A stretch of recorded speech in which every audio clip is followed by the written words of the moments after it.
की आवाज़ बने हुए हैं, हक़ाइक़ के ऊपर से जो है वो पर्दा हटा के उनको अयां कर रहे हैं। आज ऑनरेबल सिंध हाई कोर्ट में हमारी समाअत थी। आपको पता है कि हफ्ज़ बेजा की हमने एक दरख्वास्त दाखिल की हुई थी और उस दरख्वास्त के हवाले से जब पिछली बार समाअत हुई थी तो मामले के हक़ाइक़ और फैक्ट्स कुछ और थे, और जब तारीख़ आज पड़ी तो उस दौरान बीच में 2 से 3 चीज़ें हुई जो हमने अदालत के सामने रखी।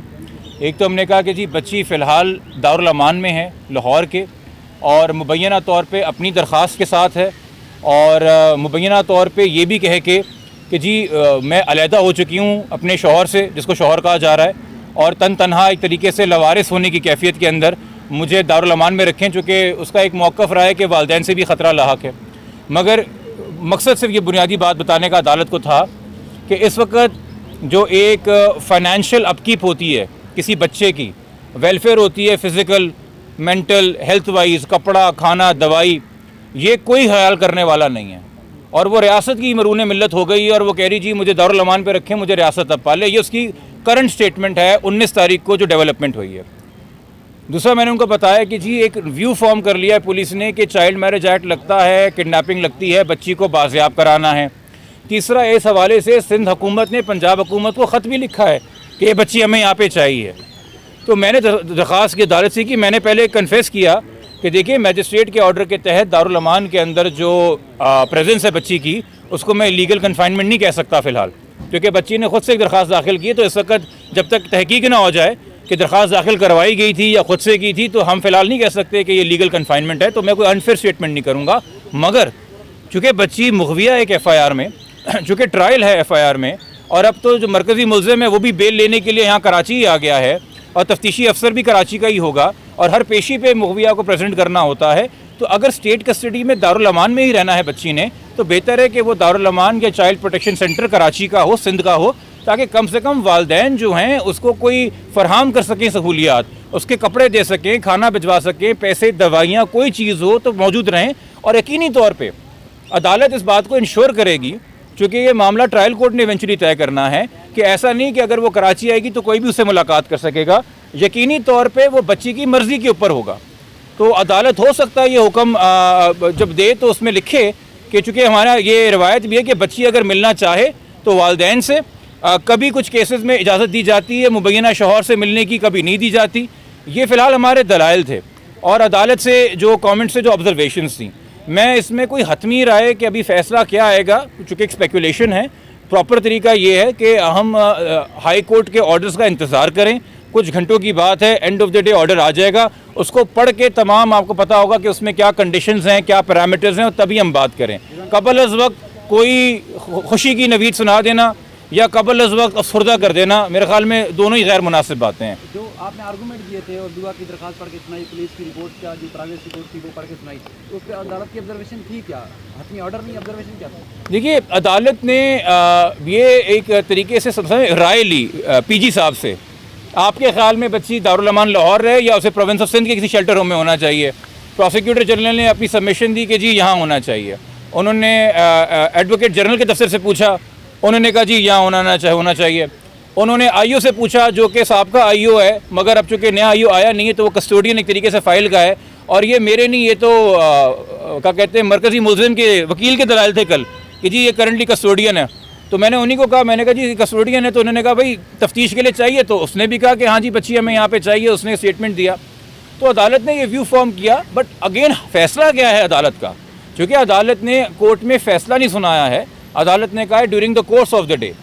मगर जो मेरे ख़्याल में एक व्यू फॉर्म है, और जो एतराज़ था मुल्ज़िम के वकील को, एक तो उन्होंने पहले एतराज़ किया कि ये चल रही है हफ्ज़ बेजा की कार्रवाई, वो कह रहे हैं जी मेरे बैंक अकाउंट्स फ्रीज़ हुए हैं जिसका इस केस से कोई लेना देना नहीं था। उसमें जब अदालत ने कहा कि ठीक है भाई, अगर कोई बैंक अकाउंट फ्रीज़ हुआ है हमें लिख के दे दीजिए, हम इसके ऊपर कर लेते हैं कार्रवाई अगर आप कह ही रहे हैं तो उन्होंने कहा नहीं जी ज़हीर के नहीं है, शब्बीर के बैंक अकाउंट्स हैं।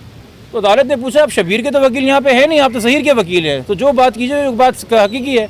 दूसरा, उन्होंने एक बात की कि भाई अगर आप बच्ची को शेल्टर होम भेज देंगे तो कोई हमारे ख़िलाफ़ कोई व्यू ना फॉर्म हो जाए, हम प्रेजुडिस ना हो जाए। देखिए, जब बच्ची को पहली बार भी आज़ाद किया गया था, जिसके ऊपर बड़ी तनकीद की गई हाई कोर्ट पे, उसमें भी आप नोट करें हाई कोर्ट ने लिखा है कि जो FIR के मामलात हैं, जो फैमिली कोर्ट के मामलात हैं, उस पर हमारा फ़ैसला जो है वो हावी नहीं होगा। वो वहाँ पे पटिशनर जाए अपने मामला खुद परसू करे, हम यहाँ पे वैलिडिटी ऑफ निकाह पे कोई बात नहीं करेंगे। ये अदालत अपने जिम्मेदारियाँ जानती है। तो आज का यकीनी तौर पर जो फैसला होगा वो मेरिट्स के ऊपर हतमी राय नहीं होगी, मगर हाँ बच्ची की कस्टडी कहाँ रहे, किधर मौजूद रहे, और जब यहाँ आएगी तो मेरी तवक्को है कि देखिए ये आपने एक चीज़ नोट की कि आगे बढ़ के इनिशिएटिव लेके, चूँकि एक ही पार्टी की हुकूमत वफाक और पंजाब में है, सलमान सूफी साहब ने आगे बढ़ के खुद मीडिया के पूछे बगैर ट्वीट करके अपना एक नीयत अनाउंस की कि बच्ची जो हमने चाइल्ड प्रोटेक्शन सेंटर शिफ्ट करना है। जब वो खुद दारुल अमान चली गई तो उन्होंने कहा जी टाइट सिक्योरिटी के अंदर है, और सिंध अपनी चाइल्ड प्रोटेक्शन ब्यूरो टीम भेजे, अभी तक नहीं भेजी।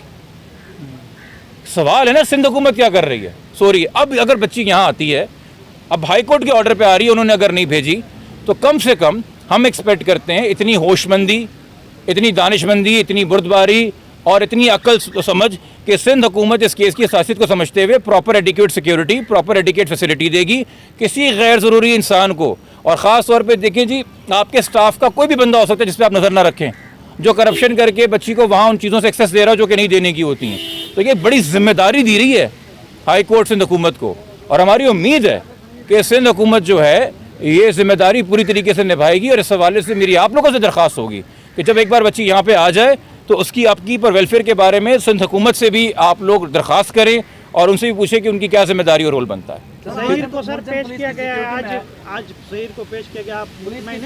लोग एतराज़ कर रहे हैं, क्या वजह हो सकती है? देखिए, पेश किसी को नहीं किया गया है। एक इंसान किन्हीं भी हालात में, किन्हीं भी वजूहात के ऊपर एक बेल लेके आया है मुल्तान से, तो वो खुद आया है, वो बेल के ऊपर है। पेश उसे किया जाता है जिसको हथकड़ी होती है, जो अगवा होता है। इस वक्त पुलिस के पास इसका स्टेटस गिरफ्तार का नहीं है, वो तो इसे कभी गिरफ्तार कर ही ना सके। खैर, बेल होने या ना होने से फ़र्क नहीं पड़ता। जब बेल नहीं भी थी तब भी उसको मरकज़ी मुल्ज़िम को गवाह बना के उसका 161 का बयान रिकॉर्ड कर रहे थे।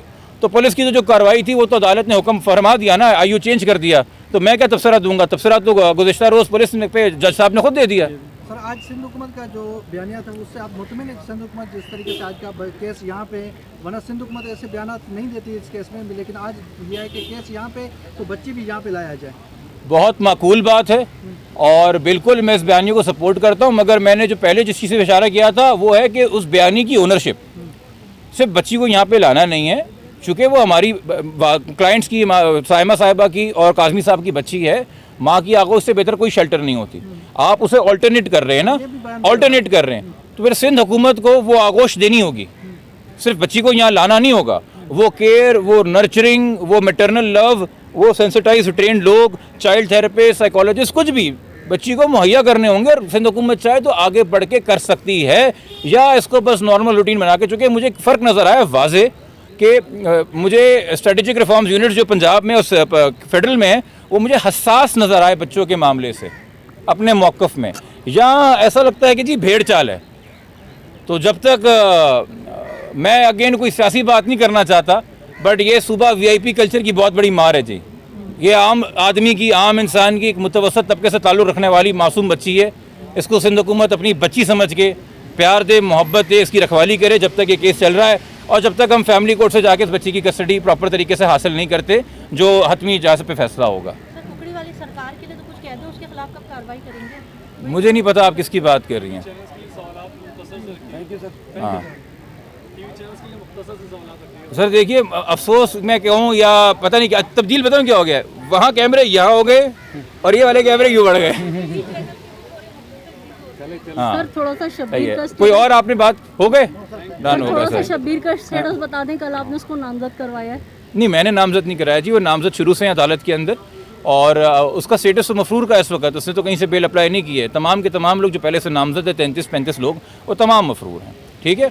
बट अभी मैं आप सबसे कहूँगा, आप लोगों से भी दरख्वास्त करूँगा, खुदा के वास्ते अभी कोई भी हतमी राय देने से पहले इस ऑर्डर के ऊपर बतौर वकील आपसे दरख्वास्त कर रहा हूँ, हाई कोर्ट के ऑर्डर का इंतज़ार करें, उसके बाद अपनी राय दें। जो यहाँ पे कोर्ट रिपोर्टर्स मौजूद हैं वो इस जिम्मेदारी को समझते हैं। जो नए दोस्त यहाँ पे इस केस को फॉलो कर रहे हैं उनको मैं बता रहा हूँ, जब तक ऑर्डर तहरीर में ना आ जाए, उसको A to Z ना पढ़ लिया जाए, उस पर हतमी व्यू ना दिया जाए। बहुत शुक्रिया, थैंक यू।